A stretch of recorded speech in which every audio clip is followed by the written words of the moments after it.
یعنی جن کے پاس اتنا کچھ ہے، حرام کا مال،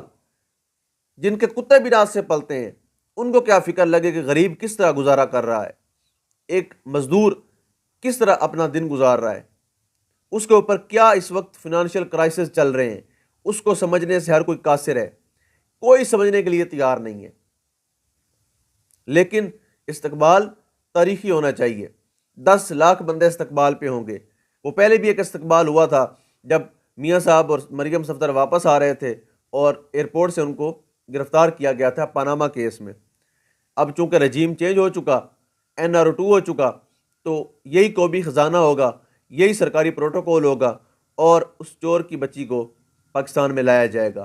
سخت الفاظ کے لیے معذرت میں اس لیے بھی نہیں کروں گا کیونکہ جہاں پاکستان کی بات ہوگی، جہاں اس قوم کی بات ہوگی، جہاں اس قوم کے سرمایہ کی بات ہوگی، قوم کے ٹیکس کی بات ہوگی، قوم کے پیسے